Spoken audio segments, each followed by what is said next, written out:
Let me tell you about two people. They both started at the same consulting firm on the same day back in 2019, same degree, same GPA, same training program. Now here's what everyone assumes.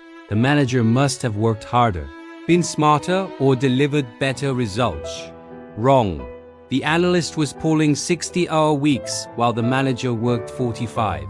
The analyst actually had higher client satisfaction scores. The manager had more complaints. So what was the real difference?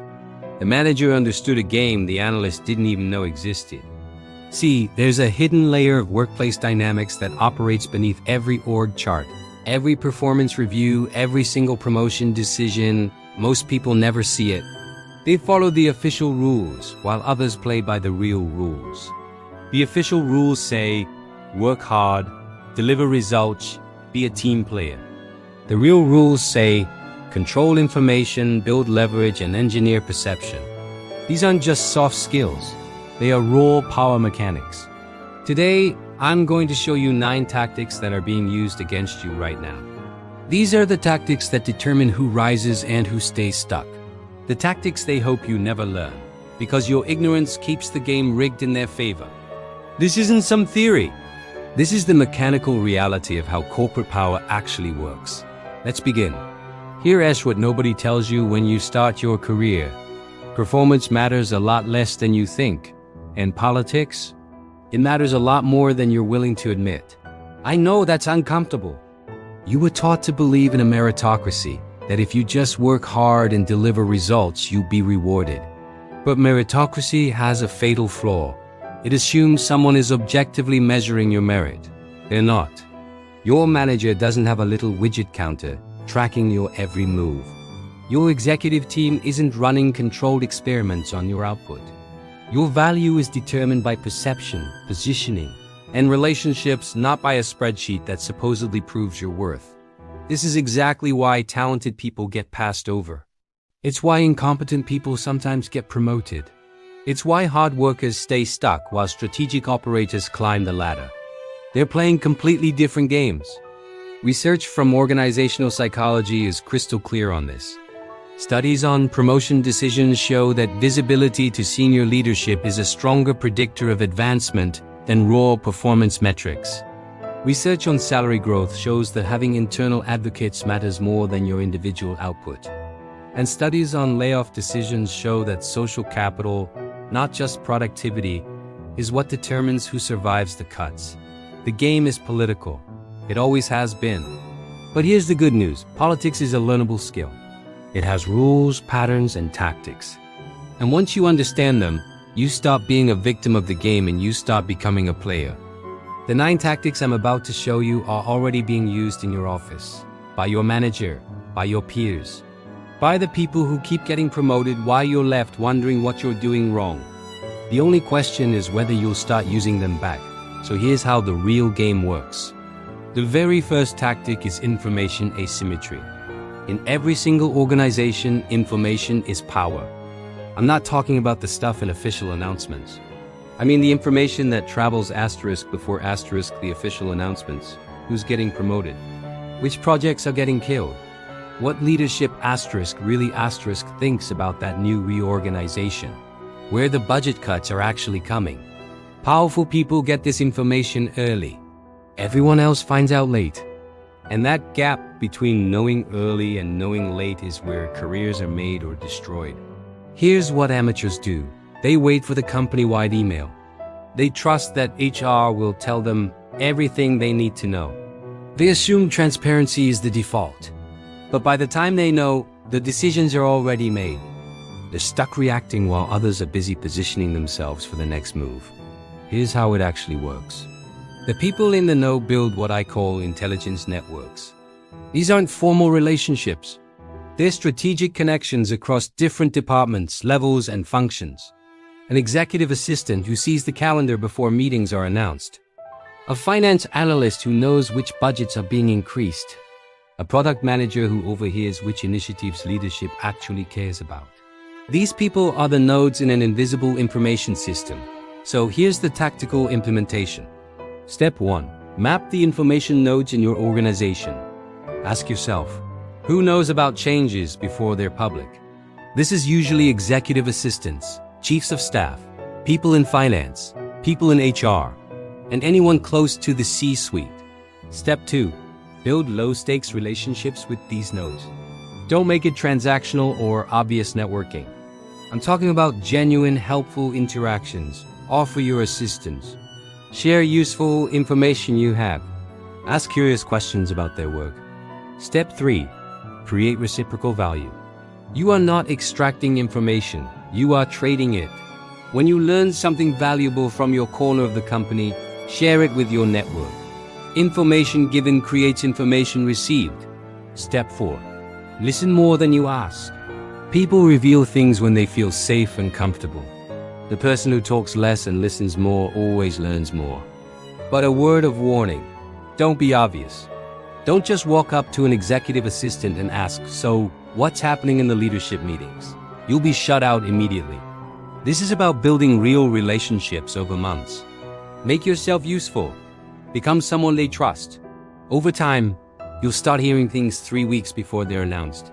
And that, right there, is your edge. Thanks for watching, and be sure to subscribe for the next tactic. When you know the reorganization is coming, you position yourself. When you know the budget is getting cut, you make yourself essential to the surviving projects. When you know who's getting promoted, you align yourself with rising power. Information asymmetry is the foundation. Everything else builds on it.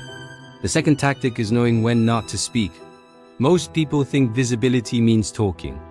Being vocal in meetings, sharing ideas, contributing to every conversation. This is amateur behavior. Professional operators understand that silence is a weapon. Silence creates mystery. Silence makes others reveal their positions first. Silence prevents you from saying something that can be used against you. Here's the rule. The more junior you are, the more dangerous your voice is. Every time you speak in a meeting with senior leadership, you're creating evidence. Evidence of how you think. Evidence of your alliances. Evidence of your ambitions. That evidence will be used to categorize you. Smart, naive, threatening, safe, useful, disposable. People who don't control silence get categorized early, and categories are almost impossible to escape. The tactical implementation. Step 1. Identify high-stakes meetings. These are meetings where senior leadership is present, decisions are being made, or political tensions exist. Step 2. Observe first. Who's aligned with whom? Who's pushing which agenda? Where are the fault lines? Don't speak until you understand the terrain. Step 3. Speak only when you have something that advances your positioning. Not when you have something interesting. Not when you want to look smart. When speaking helps you strategically. If you're building a reputation as a problem solver, speak when you can solve a problem. If you're building a relationship with a specific executive, speak to support their position. If you're trying to distance yourself from a failing project, stay silent. Step 4. Use silence to force others to fill the void. When someone asks a question and there's a pause, the person who speaks first often reveals the most. Let others speak. Watch what they reveal. The warning. Silence can be interpreted as lack of engagement. You need to calibrate based on your role and your relationships. If you're already established, strategic silence is powerful. If you're new and trying to build credibility, selective speaking is better than total silence. The key is intentionality. Every word you say should have a purpose. If it doesn't, don't say it. The third tactic is controlling how credit flows. Most people think credit is binary. Either you take credit for your work or you don't. This is simplistic. Credit is a currency that can be spent, saved, traded, and invested. Strategic operators manage credit the way investors manage portfolios. Here's the principle. You don't always want credit for your wins. Sometimes you want someone else to get the credit, because their success creates obligations that benefit you later. This sounds counterintuitive, but watch how it works. Here's the amateur mistake. They either hoard all credit and create resentment, or they give away all credit and become invisible. Both paths kill careers. The tactical implementation. Step 1. Categorize your wins into 3 types. Type A, wins that directly benefit you if you take credit. These are high visibility projects that align with your promotion criteria. Take full credit. Type A, wins that benefit you more if your manager takes credit. These are wins that make your manager look good, create loyalty, and position you as indispensable to their success. Transfer credit upward. Type C, wins that benefit you if a peer takes credit. These are strategic. By giving credit to a peer, you create a social debt. They owe you. Later, when you need support, they'll remember. Step 2. Be explicit about credit transfer when it serves you. When you transfer credit upward, do it visibly. Send an email. I wanted to update you on the project's success. I know you've been overseeing this, so I thought you'd want to share the results with leadership. You've just made your manager look good and made them aware that you made them look good. Step 3. Track credit investments. When you give credit to someone else, remember it. You're creating obligations. Later, when you need an ally, an advocate, or a favor, you can activate that obligation. The warning: don't give away credit for work that defines your value. If you're a salesperson, don't give away your sales numbers. If you're a developer, don't give away the code you wrote. But if you're a project manager, giving credit to team members while taking credit for coordination creates loyalty without threatening your positioning. Credit architecture is about understanding what you're optimizing for. Short-term recognition or long-term leverage. Both are valuable. Choose deliberately. The fourth tactic is the systematic accumulation of social debt. Most people think of favors as random acts of kindness. You help someone when they ask. They might help you later. Maybe. Strategic operators don't leave this to chance. They build what I call a favor bank. Here's how it works. Every time you do something valuable for someone, solve a problem, make an introduction, share information, cover for them, you're making a deposit. That deposit creates a withdrawal option later. But most people make 3 mistakes with favors. Mistake 1. They help people who can't help them back. They're generous without being strategic. Mistake 2. They help when asked but never ask for help themselves. They accumulate credit but never spend it. Mistake 3. They forget who owes them. They don't track the deposits, so they never make withdrawals. The tactical implementation. Step 1. Identify high-value relationships. Who has influence over your career?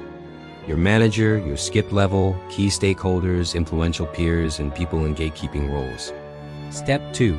Create favor opportunities. Don't wait for people to ask. Notice what they need and offer it. Did they mention a hiring challenge? Send them a referral. Did they mention a data problem? Offer to help analyze it. Unrequested favors are more powerful than requested ones. They feel generous, not transactional. Step 3. Keep a mental ledger. You don't need a literal spreadsheet, but remember who you've helped and how. When you need something later, you'll know who to approach. Step 4. Make withdrawals strategically. When you need support, an introduction, a reference, air cover on a project, go to the people who owe you. Be direct but not demanding. I helped you with X last quarter. I'm working on Y now and could use your support. Most people will reciprocate. It's social instinct. The warning: don't make your deposits too obvious. If people feel manipulated, the debt dissolves. The goal is genuine helpfulness that also happens to be strategically useful, not transparent transactionalism. The fifth tactic is controlled opposition. Most corporate advice tells you to avoid conflict. Be agreeable. Don't make waves. Build consensus. This is terrible advice. Conflict, when strategically deployed, establishes you as someone with a backbone. Someone who has standards. Someone who can't be pushed around. The key is controlled conflict, not emotional outbursts, not personal attacks. Calculated disagreement on high visibility issues. The tactical implementation. Step 1. Choose your battles based on 3 criteria. First, the issue must matter to someone with power. If you pick a fight over something leadership doesn't care about, you're just annoying. Second, you must have a defensible position. Don't pick fights you can't win intellectually. Third, you need an exit strategy. You're not trying to burn bridges. You're trying to demonstrate conviction. Step 2. Frame your opposition around principles, not personalities. Don't say, I disagree with Sarah. Say, I'm concerned this approach conflicts with our stated strategy. You're opposing the idea, not the person. This keeps it professional. Step 3. Offer an alternative. Criticism without solution is complaining. Criticism with solution is leadership. Always follow opposition with a constructive proposal. Step 4. Know when to concede. You're not trying to win every fight. You're trying to establish that fighting you has a cost. Once that's established, concede gracefully. I appreciate everyone's input. I still have concerns, but I can support the direction if we add these safeguards. You've shown you can't be steamrolled, but you're also a team player. The warning: conflict is high risk. If you pick the wrong battle or lose badly, you damage your reputation. Only use this tactic when the upside is worth the risk. When you need to establish boundaries. When you need to distance yourself from a bad decision. When you need to demonstrate leadership. Not for every disagreement, only for strategic ones. Most careers stall right here. Not because people lack skill, not because they don't work hard, but because they're invisible in the story that matters. You can master information, you can build favor banks, you can handle conflict perfectly. But if leadership doesn't have a clear, compelling narrative about who you are and what you're worth, none of it converts to power. That's what the next tactic fixes. The sixth tactic is narrative control. Your reputation is not based on reality. It's based on the story people tell about you. Two employees can have identical performance. One is rising star material. The other is solid but not leadership track. The difference is the narrative. And here's what most people miss. You can influence that narrative. The tactical implementation. Step 1. Identify the narrative you want. What do you want to be known for? Problem solver? Strategic thinker? Execution machine? Client whisperer? You can't be known for everything. Pick one or two attributes that align with where you want to go. Step 2. Create evidence that supports the narrative. If you want to be known as a strategic thinker, you need to be seen thinking strategically. That means asking strategic questions in meetings, writing strategic memos, volunteering for strategic projects. Every visible action should reinforce the narrative. Step 3. Use third-party validation. Saying, I'm a strategic thinker is bragging. Having someone else say it is credibility. The way to generate third-party validation is to be genuinely useful to people who talk to leadership. When they're asked about you, they'll repeat your narrative because it's the story they experienced. Step 4. Correct counter-narratives early. If you start hearing a narrative you don't like, he's great tactically but doesn't think big picture, address it immediately. The way to address it is not to defend yourself. It's to create visible counter-evidence. If people think you're not strategic, do something visibly strategic. Write a strategy memo. Ask for a strategic project. Make the counter-narrative obsolete.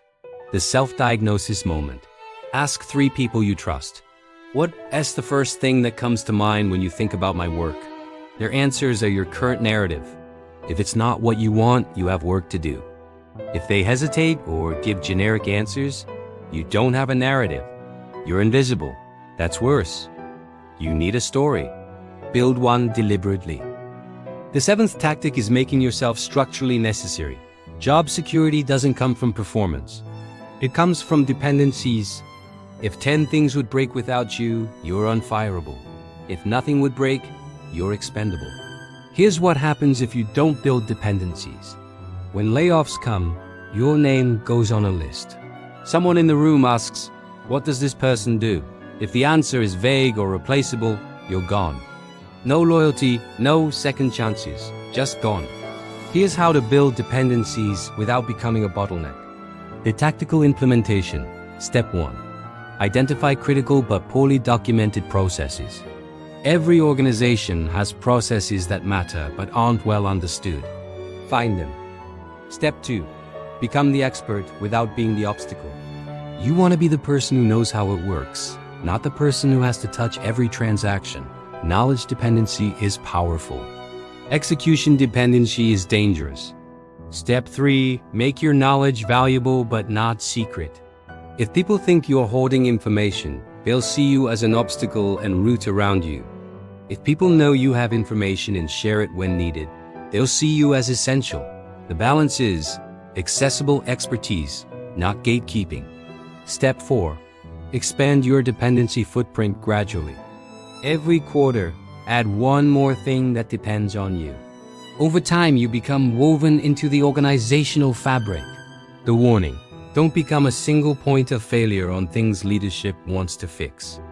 If your dependency is seen as a problem, you'll be replaced with a system.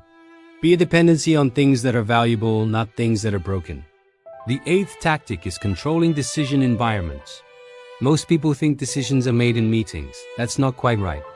Decisions are finalized in meetings, but they're shaped before the meeting starts. Whoever controls the pre-meeting environment controls the outcome. Here's the amateur play. Walk into a meeting cold. Present an idea. Hope people agree. Get surprised when they don't. Leave frustrated. That's not strategy. That's hoping. And hope is not a plan. The tactical implementation.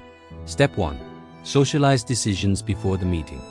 If you want a specific outcome, don't wait for the meeting to make your case. Talk to key decision makers individually beforehand. I wanted to get your thoughts before the meeting. Here's what I'm thinking. By the time the meeting happens, you've already built support. The meeting is just theater. Step 2. Control the agenda when possible. The person who sets the agenda sets the boundaries of discussion. If you can influence what gets discussed and in what order, you influence outcomes. Step 3. Frame the options. Don't present your preferred option alongside equal alternatives. Present it as the reasonable middle ground between two extremes. We could do nothing and risk X, we could overreact and do Y, or we could take a measured approach and do Z. Z is your preferred option, but you framed it as the rational choice. Step 4. Use social proof strategically. I talked to Sarah and Mike, and they both thought this approach made sense. You've just created momentum. People want to align with consensus.